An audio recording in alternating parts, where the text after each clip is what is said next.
In this video, we're going to break down some of the basic mathematics of winning in trading. Here I've put $500 on black on roulette.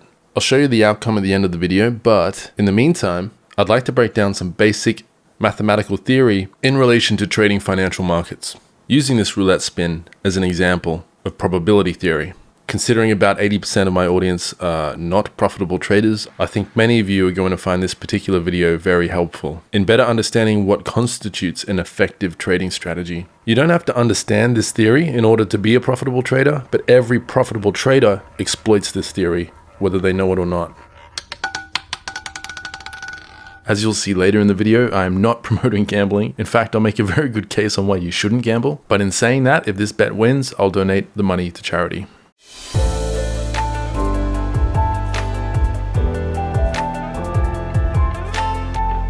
None of the material in this video is financial advice. I'm experienced in managing my own finances, but I'm not qualified to give anyone advice on what to buy or sell. You should always do your own research and due diligence before engaging in trading or investing. And please seek professional guidance if you need it.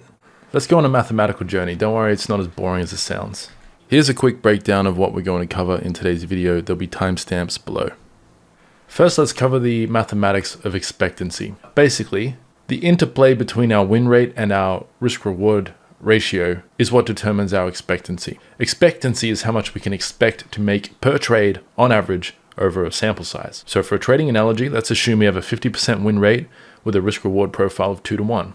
So for every trade we lose $1. For every trade we win $2. So with a 50% win rate, 2 to 1 risk reward, if we were to risk $100 per trade over about 100 trades, we should expect to make about $5,000. Assuming we have fixed risk reward and fixed risk per trade in dollar amounts. This formula doesn't consider slippage, commission drag, or compounding.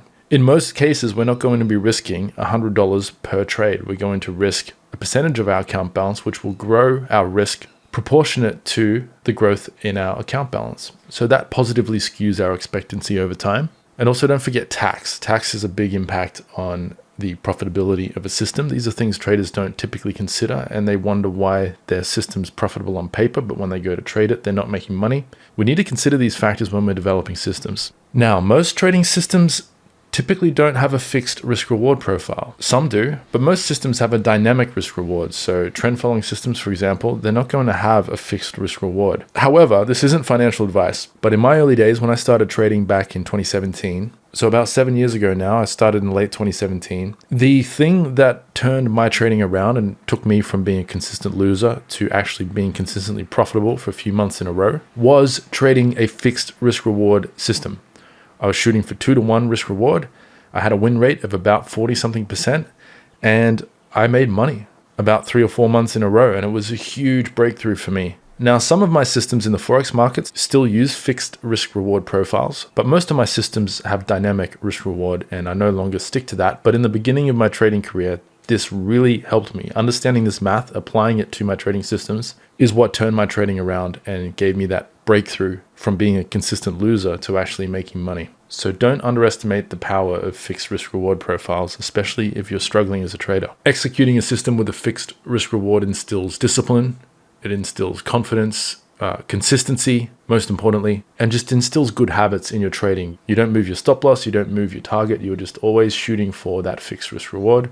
In my experience, in my own trading, that is what helped me cross the threshold from struggling as a trader to being profitable.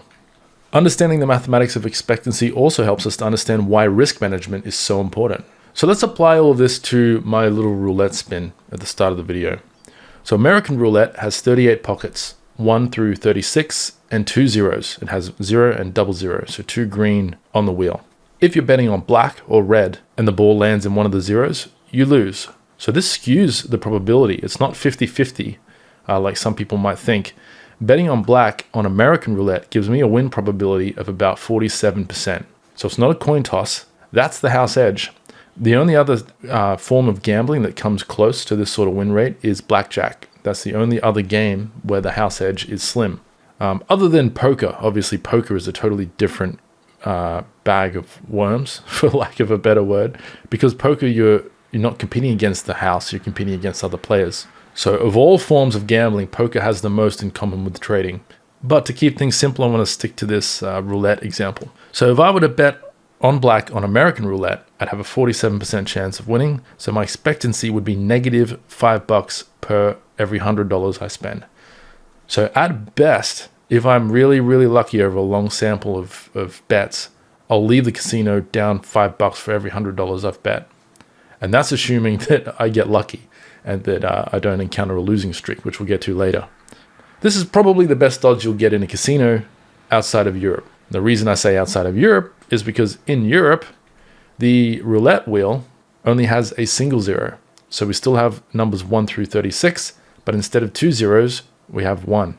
That skews the probability of winning positively by a small fraction, but it counts. So betting on black on European roulette gives me a win rate of about 48.6%, which is a little bit closer to 50-50. And my expectancy is now losing $2.70 per $100 bet versus $5. So that's a pretty big change in my expectancy simply by choosing a different game to play or different variation of the game. I'm not telling you guys to gamble. This should be an anti-gambling video, if anything. By the end of this, you should not want to gamble. You should want to stay away from casinos because you'll better understand the house edge. But if you're going to gamble, like I did for this example video, you got to be smart about it. Being a better trader has made me a better gambler. For one, I don't gamble very often at all. And if I do gamble, I know when I'm lucky and when to quit and when to leave. But anyway, all of this is to say, trading is a lot like gambling. It's a lot like gambling, except we as traders can have the house edge. We can be the casino if we structure our trading appropriately. So moving on, another important concept to understand as a trader is when it comes to risk reward profile, you pay for what you get. So here is a simulation of the expectancy curve by Nick Raj. This was on one of his blog posts a while back, and it's in one of his books. This shows the inverse correlation between win percentage, so win rate, and risk reward profile or win-loss ratio. So you'll see here that if you're shooting for a 5 or more risk reward profile, you are typically going to encounter a win rate below 20%. The more profit you shoot for, the more likely you are going to lose. This is just basic theory. If you're shooting for a really long, far away profit target, but you're managing your risk and constraining your risk, so you have a really large profit target but pretty tight risk, you're going to hit your risk way more often than your profit target. That's just simple probability theory. And so be prepared for that. Be prepared for that. Ideally, we want to be around this range here. Somewhere between 40 and 60% is a pretty good range. If you shoot for really tight risk reward, and sure, you can get a 70+% win rate, but the robustness of that system can be fragile because we really, really depend on that win rate. We really need to be correct way more often than we're wrong in order to turn a profit with a inverse risk reward. Personally, depending on the system, I shoot for at least a 0.9 risk reward profile with a 60+% win rate. Some of my mean reversion systems have a 60+% win rate, but they rarely take more than 90 cents for every dollar I risk. But that's profitable. As you'll see later, I have some spreadsheets you can play around with, plug some of these numbers in and see the expectancy and the win rate, how all of these numbers interplay with each other. And then we have trend following systems, which are closer to the 40% range. But now we're looking at 1.5 and above in terms of risk reward. Now, this is a rough theoretical estimation of these numbers and how they interplay with each other. But in my experience, in the past 6-7 years of trading, it's pretty accurate. The rule of thumb is the more profit you shoot for, the higher your risk reward, the lower your win rate is going to be. There's just no way around that. And it's just a matter of preference and personality. You know, there are really great ways to make a lot of money with a high win rate and a small risk reward. And there are great ways to make money with a large risk reward and a low win rate. If you can stomach the lower win rate, I personally find that an easier way to trade because you're not so dependent on wins. If you can stomach a lot of losses, a lot of small losses, then shooting for a large profit of 2-3 to 1 really isn't that difficult. The hard part is sticking with the system during the losing streaks. But making the system itself profitable is a lot easier, I find, when I'm shooting for a higher risk reward. But the cost is you're going to lose more often, you're going to be in drawdown more often, and that is not tolerable for a lot of traders. Now, technically speaking, on this graph here, anything that falls beyond this line on this side is profitable. But in my experience and from all the literature I've read on trading psychology and just general human psychology when it comes to pain tolerance for There's been a lot of studies on how losing and winning affects human psychology, and many human beings struggle to play any game where they lose 40% or more of the time. You can overpower that, you can overcome that. I have to a large degree in my own trading. For me personally, I am all in on the idea that if it makes money and it's robust, then it can be traded. I really don't mind, but I have to admit it is more comfortable to trade systems that win more than 40% of the time. As you go down the win rate ladder, it gets stressful.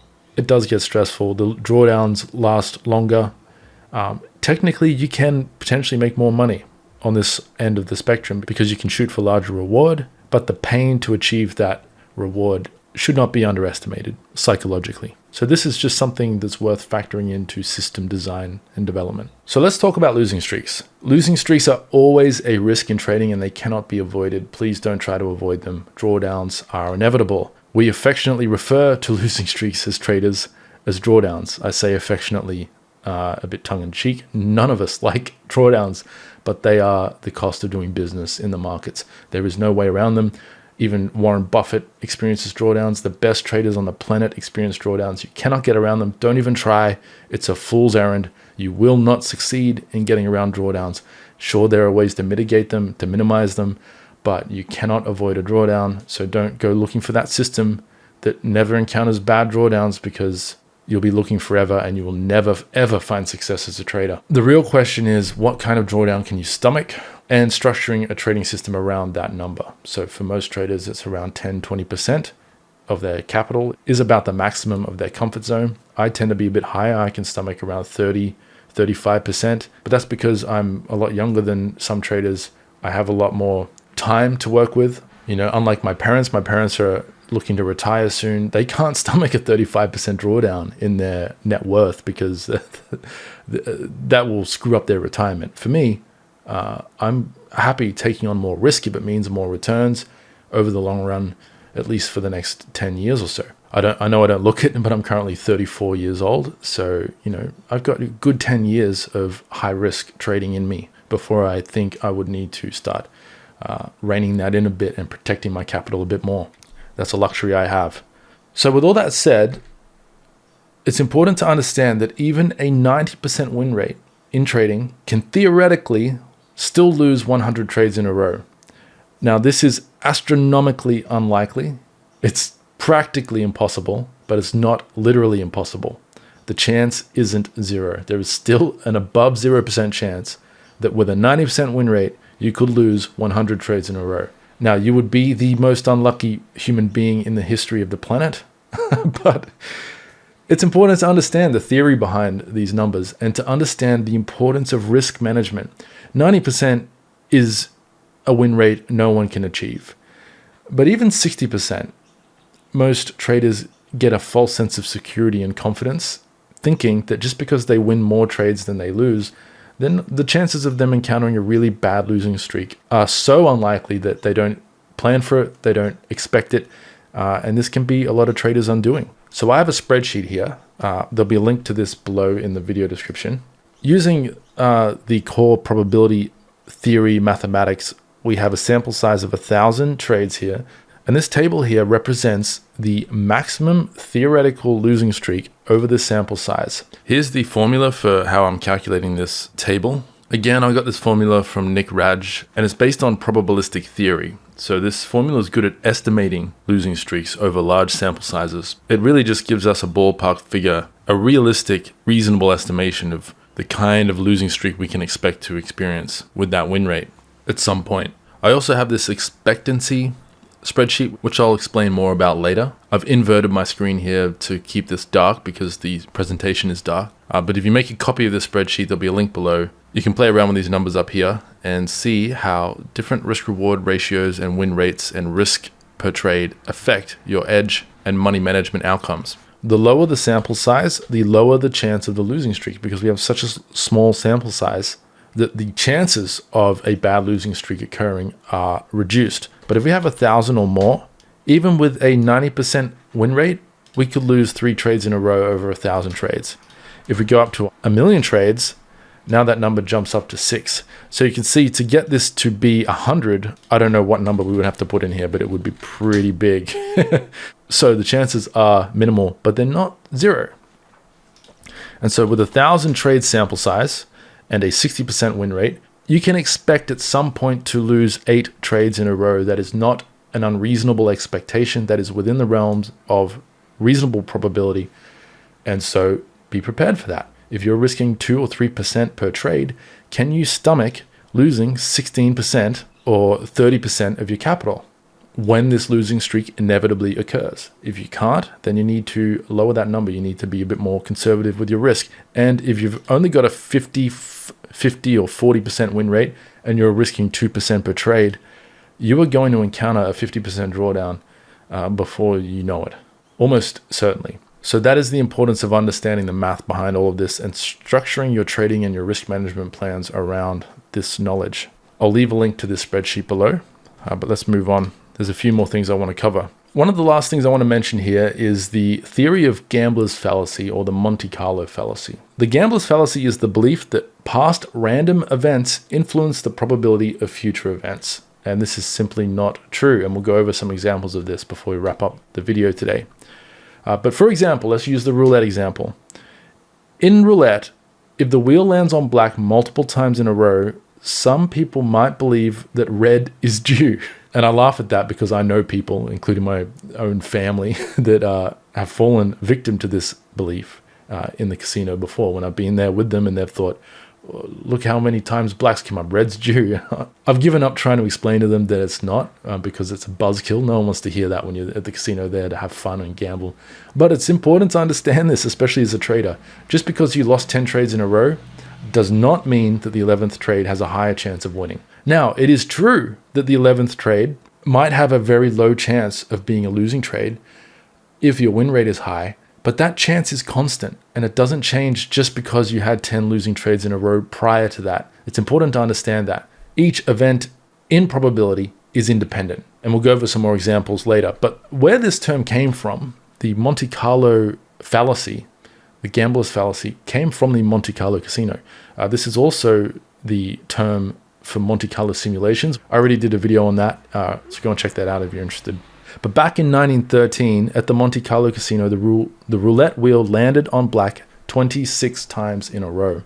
And gamblers lost millions betting on red, betting against the recent outcomes because they believed that red was due. Now, this was on a single zero European wheel, so the odds of black were about 48%. The odds of black coming up 26 times in a row with a 48% chance was 0.000004%. So that's pretty bad luck for the people who kept betting against black. That's very, very bad luck. You can't avoid this. That's the thing. Sure, it came out 26 times in a row, and you didn't know that that was going to continue for 26 spins. The odds of that were really, really low, but the odds were constant. Each spin had a 48% chance of coming out black, and a 26 spin sample size is tiny. If we go back to my spreadsheet for a moment, and let's copy this out, paste it here, and let's change this to 48.65. So we have a 48.65% chance over 1,000 spins. It is not unlikely to see red or black come up 10 times in a row. And you can imagine at a casino, spinning 1,000 times, they probably do that or more spins a day. So people that work at casinos, the dealers, would see this happen quite frequently, or more frequently than the average gambler. So some of you may be asking, and I've thought this myself when I learned about this theory, I thought, wouldn't it mean if the chances of losing 100 trades in a row are so slim with a 90% win rate, and you encountered a 100 trade losing row, doesn't that by definition mean that you'd be statistically closer to breaking the streak with a win? And the answer is no, you wouldn't be. This mistaken belief is the gambler's fallacy in a nutshell. And it takes a little bit to wrap your head around it, but let's break it down in more detail, because this is something a lot of traders really get hung up on. And it leads to really bad habits, bad decisions in the market. It leads to chasing losses and all sorts of silliness. I mean, some of you would have heard of the martingale strategy, which dictates that you should increase your risk with each losing trade. This is the exact reason why you should not do that. That's a bad strategy. Sure, you might get lucky from time to time, but over a large sample of trades, that is a losing strategy and a very dangerous one. Because the gambler's fallacy is the mistaken belief that if something happens more frequently than normal during a given period, it will happen less frequently in the future, or vice versa.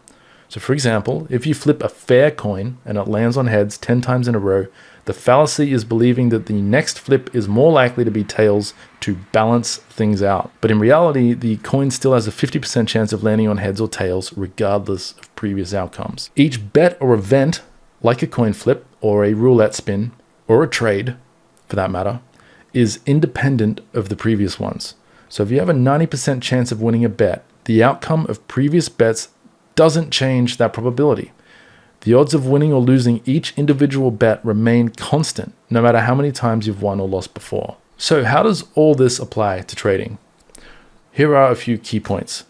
First, losing streaks are inevitable. Drawdowns are inevitable. Accept it, embrace the suck. Don't try to fight it, don't try to avoid it. There's no way around it.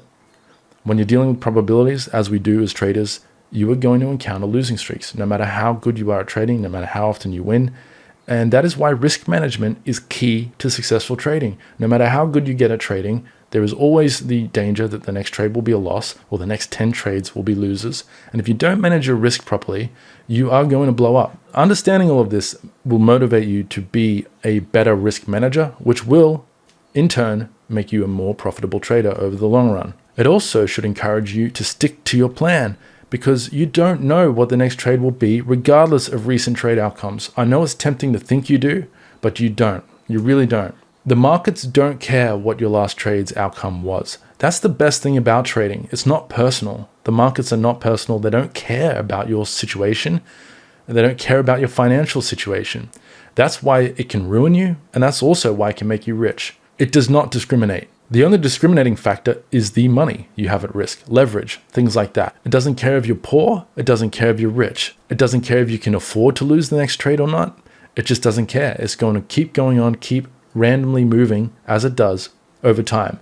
And now, sure, the markets aren't entirely random, or else we wouldn't be able to develop an edge over them as traders. But there are so many factors influencing a market's movement that just because we can exploit its movement using trading edges and trading systems doesn't mean we can guess accurately what the market will do next. So in other words, we need to avoid emotional trading. You are not due for a win. And likewise, you are not due for a loss. Just because you've had a bunch of winning trades in a row doesn't mean the next trade is going to be more likely to lose. That's why I'm such a big fan of systematic trading. I like systems where I just press the buttons and the system does the work. Because whenever I get involved with discretionary trading, especially back in the day when I traded crypto during the 2017 bull market and the most recent 2020 bull market, emotions really played a part in my decision making. There were many times where I thought I need to take profit because this can't go up anymore, and it would go up another 50% overnight. And then there were times towards the end where I thought, wow, this has gone up so much, it's probably going to continue going up. I should keep my positions on, and I end up losing, 20% of my open profit or more in some cases. That's because of my emotional decision making and things like gambler's fallacy creeping into my thought process. So we need to understand probability theory. Even a high win rate will encounter losing streaks. Be prepared for it. Understanding all of this can help you to know and trust your edge. If you don't understand and trust your edge, you won't be able to execute it consistently, and you will not find consistent profits as a trader.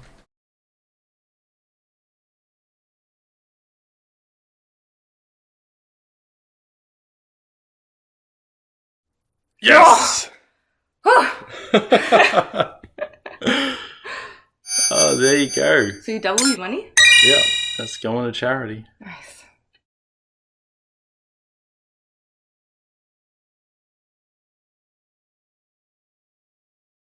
So in summary, each trade we take is independent of any previous trades. Short-term outcomes are random, so expect pain, expect drawdowns, and don't try to avoid them.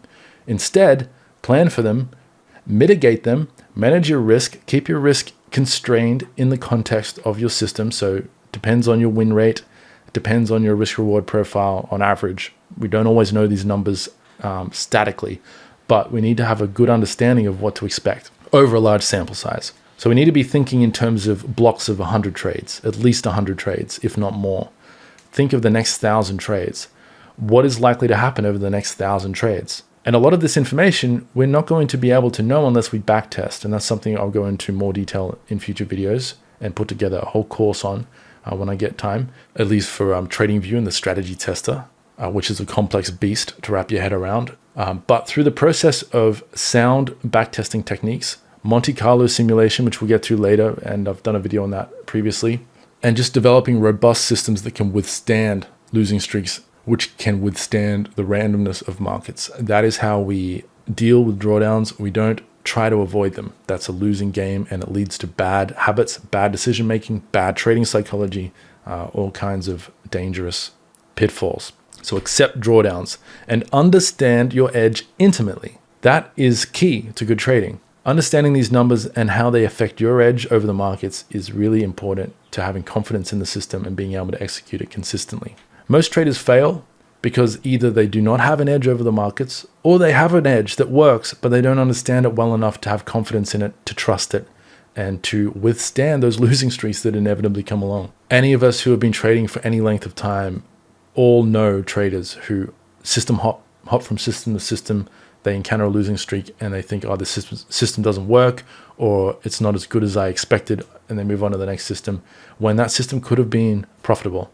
Consistency is key in trading, and sticking to a consistent plan is the only way to measure your results and improve them. So take the time to backtest and develop a system that you understand and respect and trust, and then stick to that plan for some period of time, at least 100 trades. Personally, when I was learning, I stuck to at least 100 trades, and then I would do it quarterly. I would say, for this next quarter, I'm going to follow my plan note for note without deviation and see what happens. And then if it doesn't work after that quarter, then I'll readjust, I'll reassess. But I made money in that quarter, and I've made money most quarters ever since. Now, I have a losing quarter here or there, but over the long term, I generally make money because I understand my edge, I understand these numbers now, and I have good trading psychology as a result. So check out my previous video on Monte Carlo simulations in TradingView if you're curious about that. Check out the spreadsheets below. Now, on that note, let me show you the second tab to this spreadsheet, the expectancy tab. This is where you can input an account balance, a win rate, a risk-reward profile, and a risk per trade. And these numbers here are a simulated return based on these numbers. Now, the trade count is inaccurate. I need to fix that formula. But right now we have 100 trades being simulated. We can have up to 1,000. So if I put in 1,000, here we have a list of trades that are randomly generated based on our win percentage and our risk reward profile. And over here are our stats. So over 1,000 trades with a 50% win rate, 2-to-1 risk reward with 2% risk, we had a 20% drawdown and an astronomical return because of compounding. So let's stick to 100 trades for now. 143% return. This just goes to show a lot of traders don't understand 2-to-1 is not a unreasonable risk reward to shoot for. A 50% win rate with 2-to-1 is very high, and 2% risk is very high. Now, over a small sample size, you're not going to get astronomical drawdowns, but if we bump this up to 1,000, keep an eye on my drawdown here. It will not be unreasonable to see 30% plus drawdowns over 1,000 sample size with these metrics. Now, this is a really, really good system. Most 2-to-1 systems will hover around a 40% win rate at best. And you can see here the minimum win rate required with these metrics is 33%. If we fall below this win rate with a 2-to-1 risk reward, we are not going to be profitable. We need at least 33% to break even. Again, this doesn't factor in commission costs, slippage, tax, all the hidden costs of trading. This is just the raw numbers, so these numbers would be worse in real trading, so keep that in mind. And as you can see, it's not hard to get a nasty drawdown with a 2-to-1 risk reward and a 40% win rate. We already lost half our capital with just one of these simulated samples over 1,000 trades. And that's with a pretty solid win rate, quite high above our minimum win rate.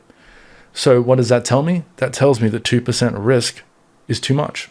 I'm not comfortable risking that much because at some point I am going to encounter a 40+% drawdown with a 2-to-1 risk reward.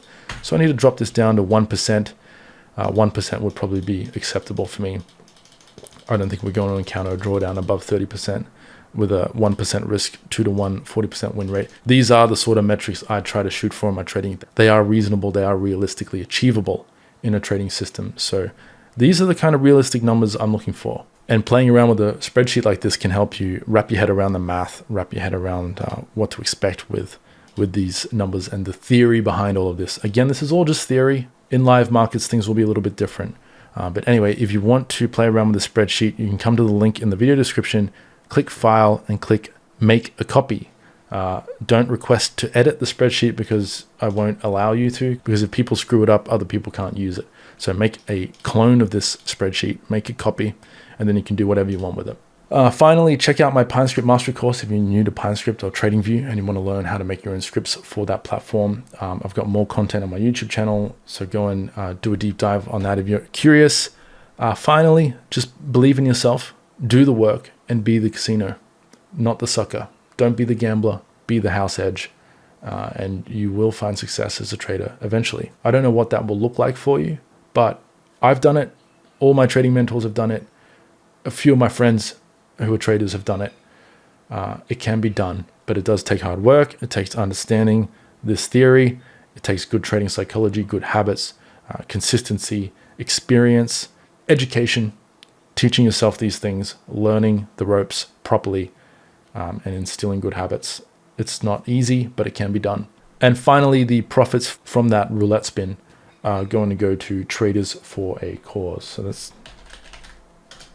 I've never donated to these guys before, but I've done a bit of research on them. They seem like a good community, good charity. I was going to donate this to something else, but I thought since this is a trading video, I should probably just donate it to a trading charity. And this is the best one I could find. So that's where the money will be going. Hopefully it will help some people out. It was pure luck to win that, obviously. So it's not money I feel I earned. So I should send it off to charity. That's all I have to say. Hope you guys found this video interesting. If you did, leave a comment below. Let me know what you think. Let me know if you want more videos like this, or if you just found it boring and you're not interested in this stuff at all, then I don't know, I'll show you something else, I guess. But this is important. This is the theory behind good trading. If you found this boring and you're not interested in this stuff, then you're probably not going to make it as a trader, unfortunately. And you should probably find something else to do with your time and your money, quite frankly.